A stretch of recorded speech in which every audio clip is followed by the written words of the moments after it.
Saya kira sudah terlalu overdosis hujatan-hujatan yang terlontar. Iya, saya agak ngeri juga. Kan itu bahaya bagi dia sendiri. Dia sering terlanjur begitu. Saya prihatin sekaligus kaget. Memang pemerintah lagi panik, tapi kok tega-teganya. Mohon maaf, ini sih udah zolim lah. Saya yang ingat adalah soal pernyataan yang kemudian viral bahwa malaikat pun kalau masuk ke dalam sistem menjadi iblis. Kalau Anda lihat di pemberitaan dan di medsos itu kan tekanan, apalagi di situ ada kalimat-kalimat yang menurut saya tekanan ngawur gitu. Menko Polhukam Mahfud MD Brang merasa diolok-olok oleh mantan Menteri Kemaritiman Rizal Ramli. Mahfud MD bahkan menyebut bahwa Rizal Ramli kerap menyesatkan orang lain. Banyak yang pertama tidak paham putusan MK itu seperti apa. Yang kedua, belum baca isinya, sudah berkomentar. Sehingga saya persilakan aja, kalau mau terus diskusikan aja. Tetapi pemerintah menyatakan begitu. Mari adu argumen. Masih berlanjut, Mahfud MD dan Rizal Ramli adu tweet di media sosial.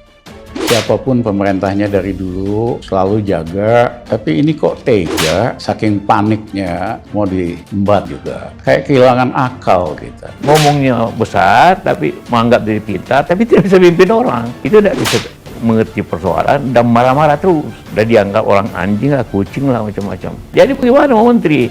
Cekcok Mahfud MD dengan Rizal Ramli bermula dari Rizal yang menyinggung Mahfud MD terkait pernyataannya soal Perpu Cipta Kerja. Tidak tanggung-tanggung, Rizal Ramli menyebut mantan rekannya di kabinet era Gus Dur itu sebagai malaikat yang mengganti baju menjadi iblis karena masuk dalam lingkaran pemerintah. Maki-maki terlalu berlebihan juga nggak baik. Ada orang mengatakan, lu Pak Mahfud tuh kok sekarang bela Pak Jokowi? Mana saya? Coba kalau Anda tahu, mana saya pernah membela Pak Jokowi? Enggak. Mana? Coba dalam kasus apa? Enggak. Saya bicara kebijakan saja. Tetapi saya juga tidak mencaci. Ya, pokoknya itu asal ngomong aja. Kita tahu, kalau memang hebat, kenapa Menteri Keuangan cuma 2 bulan? Kenapa Menko cuma 10 bulan? Jadi apanya hebat? Mohon maaf, jarang menteri yang kinerjanya sehebat kami. Ya, dan itu media juga yang katakan selama hanya 1 tahun. This is the question ya. Apakah bisa intelektual istana hari ini bergabung dengan intelektual di luar istana kalau seandainya intelektual di luar istana beranggapan bahwa istana is part of the problem?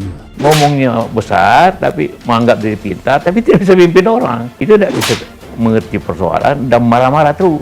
Udah dianggap orang anjing lah, kucing lah, macam-macam. Jadi bagaimana mau menteri? Undang-undang Ciptaker itu kita percepat karena itu sebenarnya tidak ada unsur-unsur koruptifnya. Justru ingin mempermudah bekerja. Malah dalam proses perbaikan itu kita sudah diskusi apa yang diinginkan, masukkan semua. Apakah perpu, apakah undang-undang, pasti dikritik, itu udah biasa dan itu bagusnya demokrasi yang maju. Tapi kita juga kalau pemerintah menjawab itu bukan sewenang-wenang. Mari adu argumen. Merasa paling pintar, Rizal Ramli kena semprot Mahfud MD habis-habisan. Kayak kehilangan akal kita. Itu bisnisnya Jokowi aja. Jokowi kemana? Bangunin ini, bangunin itu. Duitnya kagak jelas. Tidak ada studian pula. Mohon maaf, ini sih udah zolim lah. Kalau secara teori sudah tidak ada masalah, jangan mempersoalkan formalitasnya, prosedurnya itu sudah sesuai. MK menyatakan buat dulu undang-undang peraturan pembentukan perundang-undangan yang memasukkan bahwa Omnibus Law itu benar. Nah sudah kan, sudah dibuat, lalu dibuat perpu sesuai dengan undang-undang baru. Saya bilang kalau nunggu kita tidak akan diuji, tidak bakalan. Itu udah biasa dan itu bagusnya demokrasi yang maju. Tapi kita juga kalau pemerintah menjawab itu bukan sewenang-wenang. Mari adu argumen.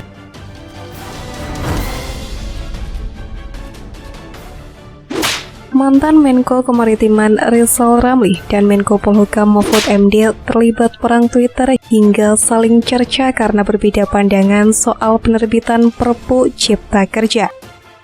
Mahfud MD yang marah atas statement Rizal Ramli membalas cuitannya. Bahkan Mahfud MD menyebut sahabatnya tersebut ngawur dan bodoh karena dianggap salah mengartikan ucapannya.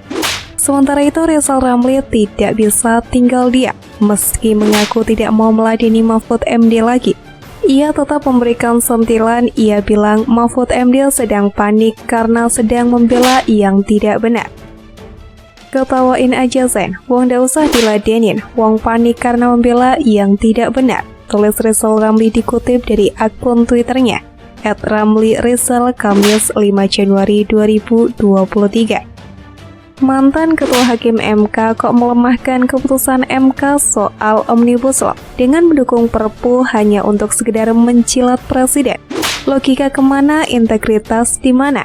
Imbuh Rizal Ramli. Seperti yang diketahui, Mahfud MD cukup geram merasa diolok-olok oleh mantan Menteri Kemaritiman Rizal Ramli. Mahfud MD bahkan menyebut Rizal Ramli kerap menyesatkan orang lain.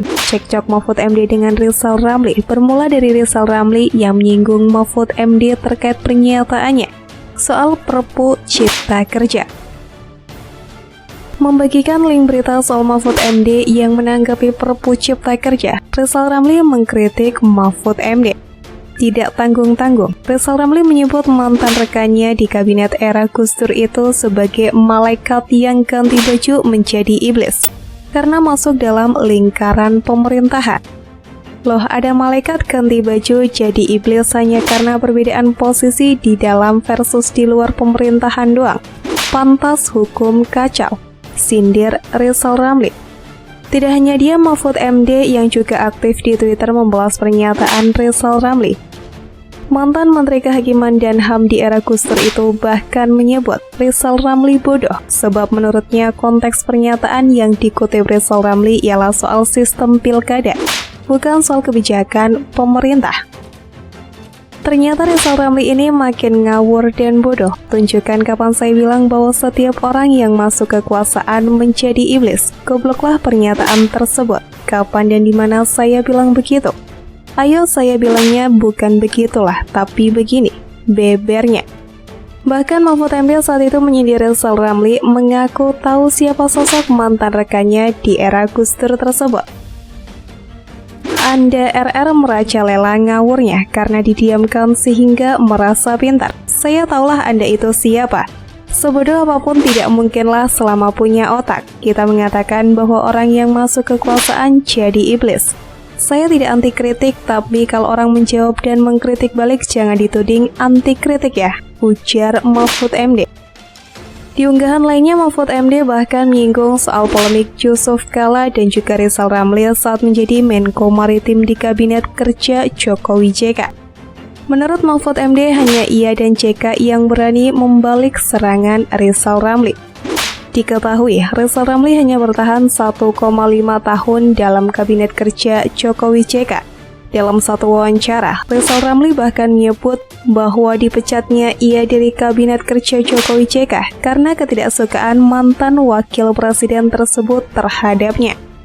Salah satu masalahnya ialah saat anak dari JK hendak membuat tangki BBM memakai anggaran Pertamina. Kebijakan tersebut kemudian ditolak mentah-mentah oleh Rizal Ramli yang menjabat sebagai Menko Kemaritiman. Dikutip dari Tempo.com, pakar hukum tata negara Yusril Issa Mahendra menyatakan pembentukan peraturan pemerintah pengganti undang-undang atau Perpu nomor 2 tahun 2022 tentang Cipta Kerja sudah sesuai prosedur dan perintah Mahkamah Konstitusi atau MK. Dari segi prosedur tidak ada yang salah dari produk hukum itu, karena perintah dari MK itu memperbaiki. Katanya dalam keterangan yang diterima di Jakarta Kamis malam 5 Januari 2022. Mantan Menteri Hukum dan HAM tersebut menjelaskan, dalam hal memperbaiki dapat melalui mekanisme DPR atau Presiden mengambil inisiatif atau Presiden yang mengeluarkan Perpu. Nantinya Perpu itu dipertimbangkan oleh DPR apakah disahkan jadi undang-undang atau tidak, ujar Yusril. Namun ahli hukum tata negara Refli Harun menilai Perpu Cipta Kerja yang ditandatangani oleh Presiden Joko Widodo atau Jokowi adalah bentuk permainan konstitusi. Secara substansi materi, saya setuju dengan kawan-kawan buruh semuanya. Karena saya pun berpandangan Perpu ini Cipta Kerja mempermainkan konstitusi sebagaimana dikatakan oleh Profesor Denny Indrayana, kata Refli Harun di depan gedung DPR RI Kamis 5 Januari. Hal tersebut disampaikan oleh Refli saat ikut berdemo bersama dengan Aliansi Aksi Sejuta Buruh di depan gedung DPR RI, Senayan, Jakarta Pusat. Menurut dia, penerbitan Perpu Cipta Kerja jelas tidak mematuhi putusan konstitusi yang menyatakan perintah Mahkamah Konstitusi sebagai penjaga konstitusi sudah jelas. Satu, harus berdasarkan pada basis yang jelas dan basis itu sudah dibuat dengan perubahan undang-undang tentang pembentukan peraturan perundang-undangan, di mana di situ disinggung juga tentang undang-undang Omnibus Law, kata Refli Harun. Kontroversi terbitnya peraturan pemerintah pengganti Undang-Undang Nomor 2 Tahun 2022 tentang Cipta Kerja memang terus berlanjut. DPR turut menanggapi pendapat yang menyebut terbitnya Perpu yang dianggap melawan putusan Mahkamah Konstitusi bisa menjadi dasar pemakzulan atau impeachment Presiden Jokowi. Wakil Ketua DPR Sufmi Dasko Ahmad menilai alasannya Presiden Jokowi memiliki kewenangan yang turut dijamin oleh konstitusi untuk penerbitan Perpu. Memang ada aturannya bahwa kemudian Presiden bisa menerbitkan Perpu, kan bukan cuma di zaman Pak Jokowi. Presiden sebelum-sebelumnya sudah ada juga jurisprudensi mengeluarkan Perpu, ujar Dasko di Kompleks Parlemen Senayan, Jakarta. Menurutnya Perpu bukan pelanggaran konstitusi dan Jokowi tidak melakukan perbuatan tercela dengan menerbitkan Perpu yang menghidupkan kembali Undang-Undang Ciptaker yang dinyatakan MK inkonstitusional bersyarat pada November 2021 lalu. Saya pikir tidak ada alasan untuk memaksakan Presiden melalui Perpu atau Presiden mengeluarkan Perpu, kata dia. Ketua Harian DPP Gerindra melanjutkan DPR belum membahas Perpu Ciptaker lantaran masih reses. Dia menegaskan, Perpu bakal dibahas pada masa sidang ketiga tahun 2022-2023. Mungkin yang perlu nanti dilihat dari DPR adalah substansi dari Perpu. Tentu akan kita bahas di masa sidang di pekan depan, ujarnya.